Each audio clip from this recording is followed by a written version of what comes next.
Y'all, this new footage just blew the roof off the PnB Rock case, and trust me, it's not looking good for Big U at all. First, it was the whispers about Nipsey Hussle, and now it's being said Big U was behind the hit on PnB too. The FBI just confirmed some details, and when I tell you the streets are shaking, Big U is looking like a straight-up menace out here. Even though Big U hasn't been officially named in PnB Rock's murder case, the way the puzzle pieces are clicking together is way too suspicious to ignore. Loose cannon, yeah, someone closely tied to Big U, straight up admitted in an interview that he and Big U were right there at Roscoe's Chicken and Waffles when PnB was gunned down. At first, Loose tried to act casual, said he was alone. The crazy part about it is I was at Roscoe's when it happened. You know, dude was like, he wanted that chain. He said no, and boop boop, no questions asked, and just took it and bounced. But he stood on his business, but then it ultimately cost his life. Then in another interview, Loose slipped up and dragged Big Useless, clearly throwing shade at Big U, into the mix. I felt it was like super messed up because at the end of the day, it was me and Big Useless in there when it happened. So when it happened, I wish I could have just told him like, bro, just give up the jury and we get it back to you later. But it just happened so fast and he wasn't cooperating. Big U himself, however, was asked about the PnB situation, but as you can expect, he kept his mouth shut about where he was at the time. The situation that happened with PnB Rock at Roscoe's Chicken and Waffles, you know, when it come down to that situation and everything like that, what are your thoughts on what happened to PnB? I mean, it could happen to everybody.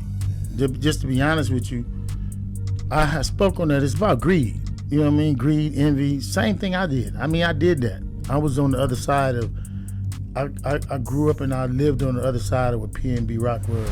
And listen, that right there, it's already shady, but when you factor in Big U's long, dirty reputation, it gets even messier. In LA, people don't believe in coincidences, especially when it comes to high-profile, targeted hits like this. Big U has been accused for years of running a shady extortion racket where people would get robbed and then Big U would help them get their stuff back for a price. Sound familiar? Because guess what happened to PnB Rock? He was targeted for his jewelry, ambushed, and then murdered. All while Big U's alleged extortion operation was in full swing. Now, Big U's name isn't on the official indictment related to PnB's murder, but let's be real. The bigger picture is screaming. Freddie Leone might have been convicted for setting up the hit, but anybody who knows street life knows the shooter or the setup guy. That's never the person really pulling the strings. There's always someone higher up calling the shot. But with street codes, fear, loyalty, ain't nobody ever going to point the finger at the real boss, especially when that boss is someone as powerful as Big U. So no, just because Big U hasn't been dragged into court over PnB yet doesn't mean he's innocent. It just means nobody's willing to say it out loud. And now, with this new footage out in the open, the streets are buzzing. People are looking way closer at what really happened that day inside Roscoe's. Think about it.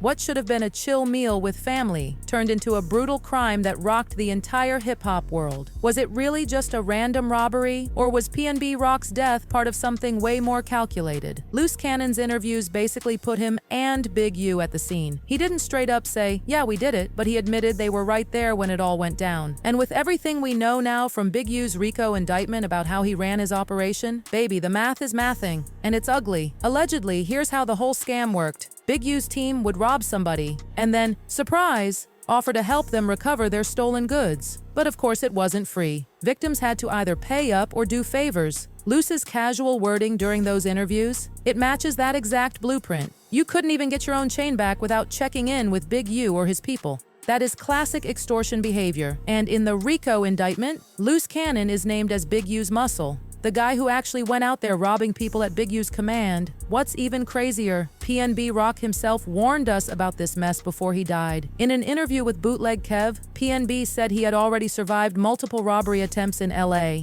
He knew it was dangerous out there, and still somehow Luce and Big U just happened to be there the very moment he got shot and killed. You can't make this stuff up, y'all. But hold up, because it gets even more twisted. Luce and Big U, they weren't exactly tight lately. Luce has been running his mouth in interviews, throwing Big U under the bus, claiming Big U was involved in setting up Nipsey Hussle's death too. Luce said Big U called him before Nipsey was shot, telling him Nipsey was already dead. Well, but when Luce checked, Nipsey was still alive. Minutes later, Nipsey was gunned down. So Luce been painting Big U as the puppet master behind the scenes for a minute now. And now, with Big U facing a monster RICO case, people are seriously starting to question everything. Luce's past claims are getting a second and way more serious look. The internet is on fire with speculation. And Big U? His world is crashing down fast. After the feds dropped a jaw-dropping 43-count indictment on him, Big U turned himself in on March 19, 2025. He's been sitting behind bars ever since, waiting for his arraignment on April 8th. And let's be clear, the feds don't come through with a 43-count RICO indictment unless they are absolutely sure they've got you cornered. It's bad, real bad.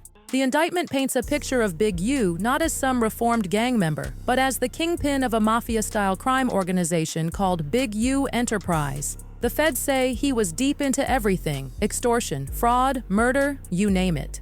They even linked him to the 2021 killing of aspiring rapper Rayshawn Williams. And while PnB Rock's murder wasn't listed specifically, let's not pretend it's not connected somehow. And get this? Big U's so-called developing options charity? Yeah, the one that was supposed to help the community? The feds say it was a scam. He was allegedly taking government grants, NBA donations, and instead of helping the kids in the streets, he was stuffing his own pockets. Oh, and let's not forget, he's also accused of scamming COVID-19 relief funds, dodging taxes for years, hiding money in shady accounts. Y'all, this isn't just some little slap on the wrist. These are the kind of charges that get you locked up for life. And what's worse, Big U spent years playing the role of the good guy, standing next to politicians, NBA players, city leaders, pretending to be a community hero. But behind closed doors, the feds say he was robbing the same community he claimed he was saving. If these allegations are true, Big U wasn't trying to protect the streets, he was pimping them. Right now, it's looking real bleak for Big U. A single RICO charge alone could bury him for decades. But with extortion, murder, and fraud stacked on top, he's staring down life in prison if convicted. And here's the kicker. We're not saying Luce or Big U straight up confessed to anything in their interviews.